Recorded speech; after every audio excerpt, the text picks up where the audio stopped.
Guys, I finally figured out why I'm not successful, and it's actually because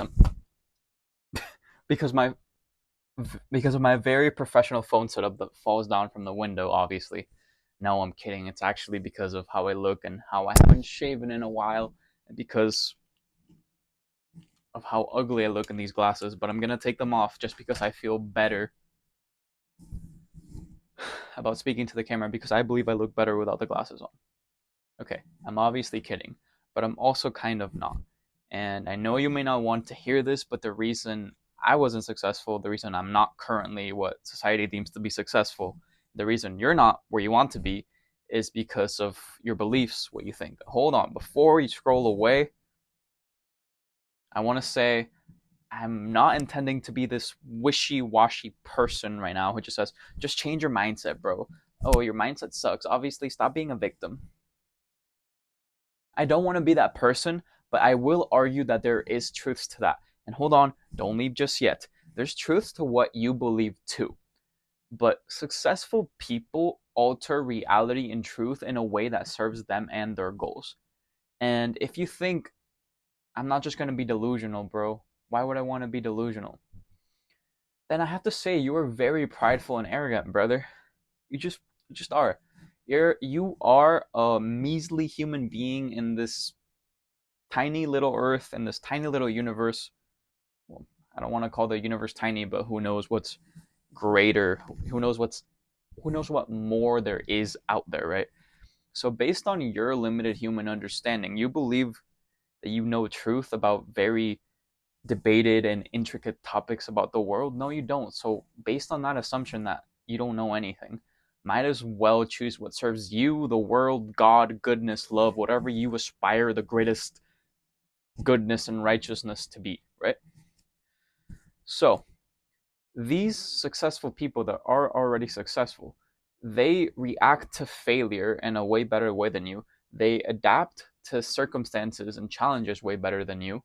They have certain beliefs about why stuff happens and why stuff happens to them and the world and people. And they have certain mental loops and strategies. And what's the opposite of a limiting belief?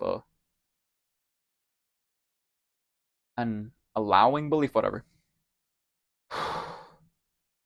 Now, the real question is how do you become them? Am I telling you to stop being authentic and to try to become them? Honestly, if you believe that that's the only way, then at least consider it. Yes, I'm technically asking you to change who you are and to stop being authentic. But to but to but to reply to that, I also got to ask you, why do you think you're authentic right now? Do you speak to your parents the same way you speak to your teachers or your friends or your work colleagues? Which one of those versions is the authentic version of you? I'm sure you probably have lots of social anxiety and care about what other people think. And therefore, when you have a social anxiety and care what other people think, you're limiting yourself. You're limiting your expression. You're not being authentic anyways. And when you pursue a greater good, whatever, I'm sure you, first of all, I'm sure you have a greater good that you believe exists. You believe you should be a good person, whatever you want that to be. I personally believe in Jesus Christ, but I'm not going to get into that right now. Maybe you believe in good karma. Maybe you just want to help end world hunger. I don't know. You believe in something that is good.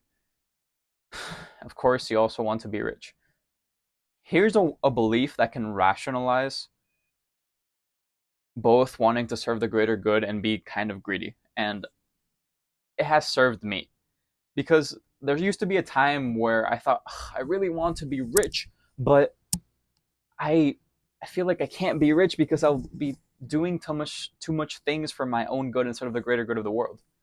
And I've noticed that my motivation to be slightly selfish is greater than my motivation to do good for the greater world, at least for right now. So you can use those selfish motivations in order to improve yourself as a person, and that improved version of yourself that is suddenly has a lot of money now has that ability to provide abundance to the world. Does that make sense?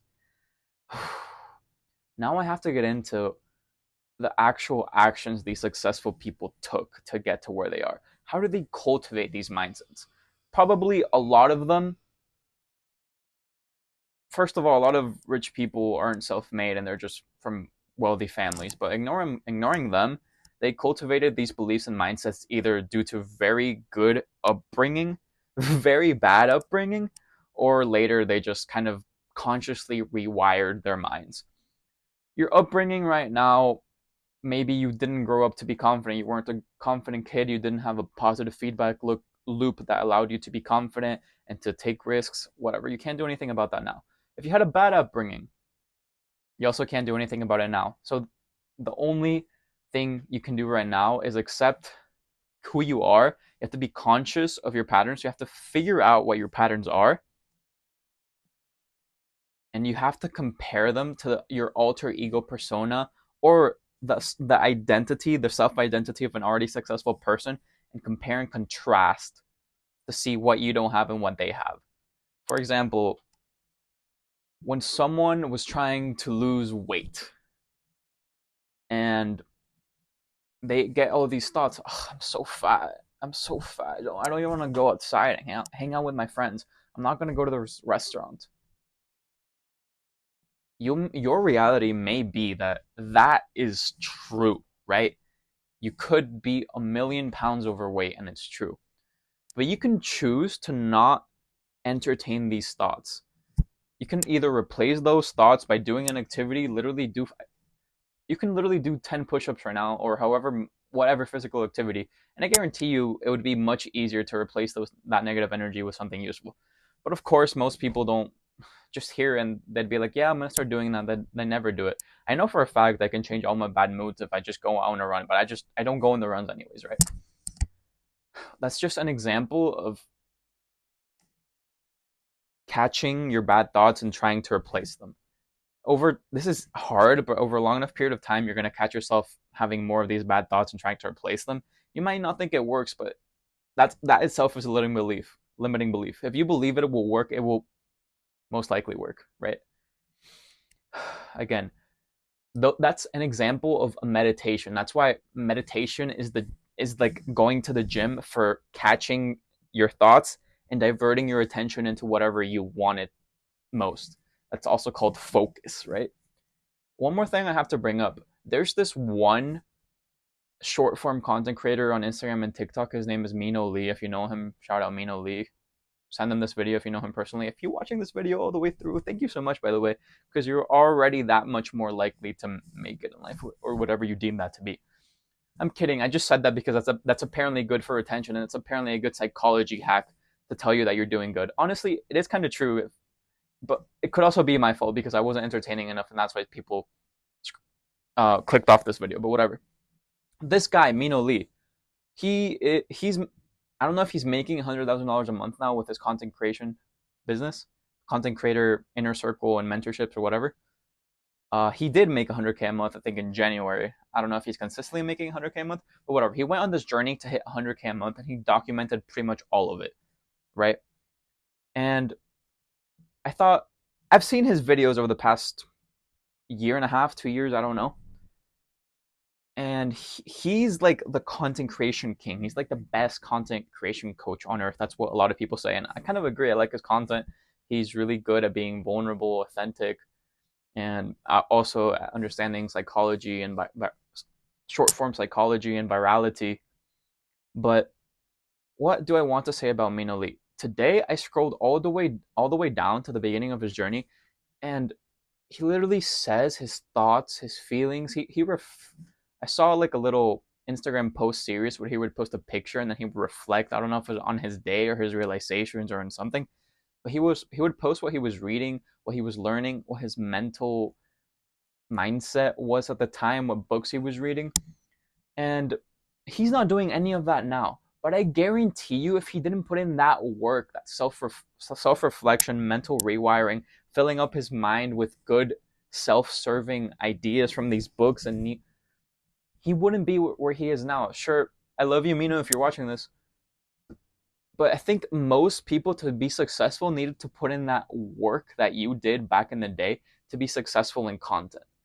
If you see people being consistent and successful in content in your academy, it's not purely because of your academy. Your academy is amazing, by the way. I literally bought it today, funny enough. it's it's because they did that work when they were kids and their parents raised them up perfectly, or they had a bad upbringing and they made the right decisions to use that bad upbringing so it serves them in their life. But you, who, not saying you had a bad upbringing, but you had an upbringing, and you did the work, you consumed the self improvement content and took action on it, and did it over a long enough period of time by being very reflective and implementing what you learned. And that's why you are the way you are. That's, I think, in my opinion, the biggest reason. The upbringing that you had led you to be the type of person that consumes self improvement content. And the content you consumed plus the person you were back then is the person that made who you are possible. And I'm sure you know that. And that's what I'm trying to say. There's no quick, easy hack. No content academy or anything is going to replace the accumulation of everything that's happened in your life, right? At the end of the day, you have to be, either you are who you are and you're not going to change, or you have to completely mental rewire everything. And that takes a lot of work. I think you can do it fast, but I don't think many of us will, because you have to, it will be, you can either choose to suffer a lot at once and change fast, or suffer incrementally and do it sustainably over a long enough period of time to change. And by suffer, I mean like just put in effort, use energy points, use willpower, whatever. All right, does that make sense? Follow for more. God bless you. If you believe in love, all things happen for a reason, or that humans have purpose, then you're closer to believing in God than you think.